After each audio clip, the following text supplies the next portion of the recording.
It's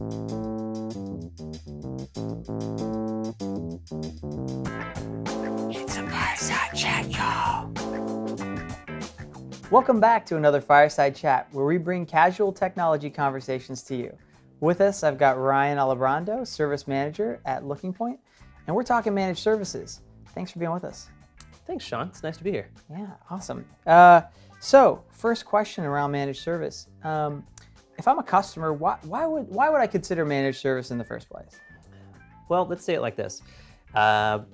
Before I was in managed services and I was a customer, I thought the best thing was that I could give all the boring work, all that stuff, the standard monotonous stuff, to someone else. Right, the maintenance. The maintenance. Okay. Just the ongoing, regular day-to-day stuff, and I get credit for it. Nice.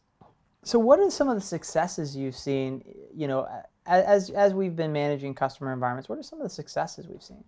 I think the main success that I really love is when we catch something for someone, or we go through an experience with one customer, and that gives us everything we need to help someone else not have to go through it. So, right. For instance, we had one customer that they were a victim of toll fraud through the fault of an international provider somewhere. But when we found that problem, we helped them work through it, and we helped them solve it and make sure that it wasn't an issue anymore. But through that experience, we found some security settings that we could check for across every other one of our collaboration customers. So that's awesome. So essentially, one customer gets the benefit of all customers, essentially. And so our collective knowledge gets shared across all customers. Absolutely. And I think that every single time we're able to do that and take the pain point of one customer and make it a proactive check so no one else has to experience that, of any of the rest of our customers, that's a huge success. Awesome. And one of the things I've noticed, and it seems it's something that we sometimes take for granted, but when you were in IT, did you have somebody that was consistently checking logs, consistently checking backups, like that was their function? Any comments on that? Or? Yeah, so I would say that when I was in IT and I came up from help desk to sysadmin and network admin to finally an IT manager, I went through the whole thing, and there was always, everywhere I was, always someone that kind of had the job and they kind of did it, but it was like, if they missed something, we're there to fix it anyway, Right. So I don't think the urgency and the proper amount of import was put on that proactive stuff. Right. So when I found managed services as an IT manager, it was like a whole new world opened up. Right. So being able to have someone else that I could depend on do that, I could ask them, hey, what about this or this? Yeah, we're checking that, Right. And so I think being able to provide that to someone and help them out of, kind of that hole that I felt like I was in, I love coming to work every day and being able to do that. Yeah, that's great. So from our proactive checks, what are some of the benefits that you see from those?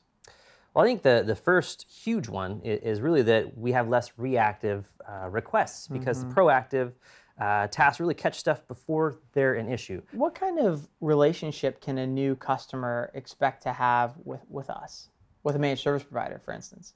Yeah, well, I think with any provider of service, there's definitely a range of service levels that you can expect to get. I think with Looking Point, one thing that we strive for is really to have that real high customer service and really develop a relationship with our customers so that we know what's going on. So when they have problems, when they're thinking down the road, they want to get moved to new technology, or they're looking at something, we want to know about that so that everything we're doing in a day-to-day maintenance is going to fit into their long-term plans and really develop an actual business-to-business relationship rather than a business-to-business transaction.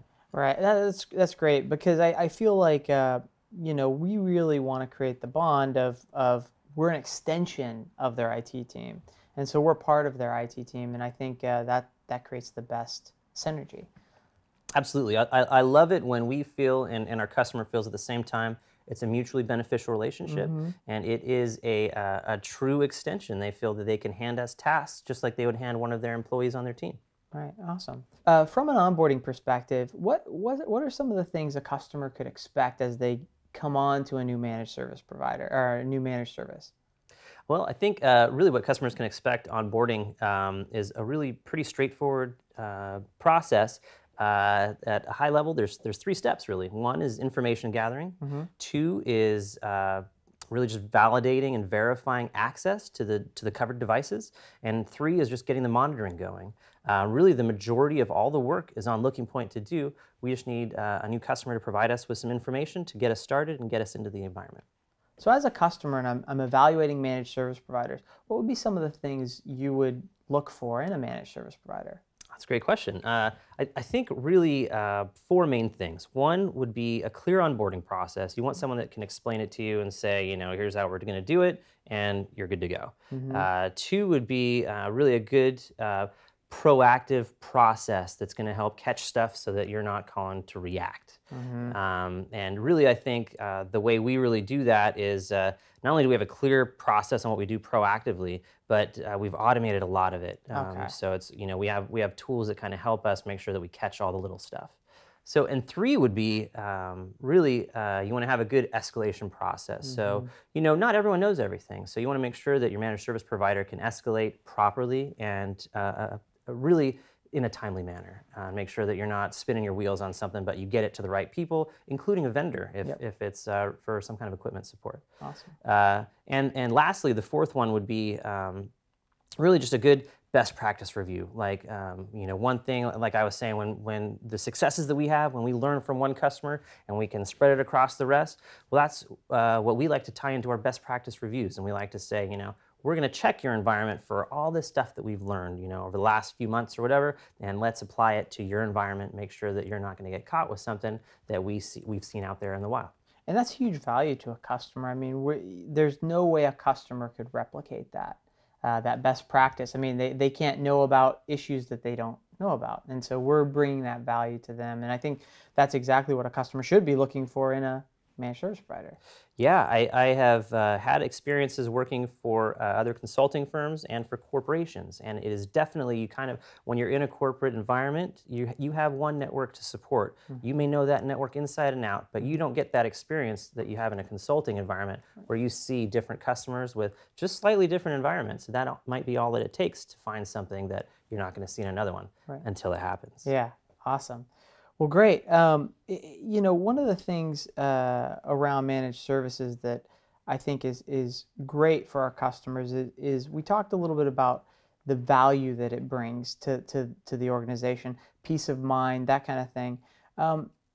When you think back to your IT days, what would be some of the benefits for you? That now that you see it from both ends, what would be some of the key benefits that you would see for managed services? Yeah, I think peace of mind is huge. I mean, that's a huge one. Just having someone to rely on that you can ask for a helping hand. I mean, I think that's big. It's the life preserver in the ocean.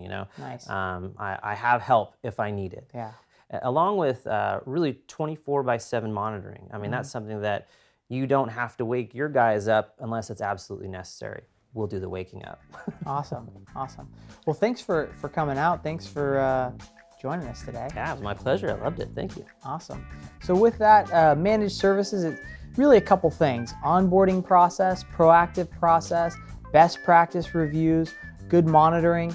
It's, all of those things coming together really offers your team the benefit of basically being able to focus on the stuff that's important to the business and let a managed service provider take care of the infrastructure management. Thanks for watching. If you have any questions, suggestions, email us at firesidechat@lookingpoint.com. Have a good one.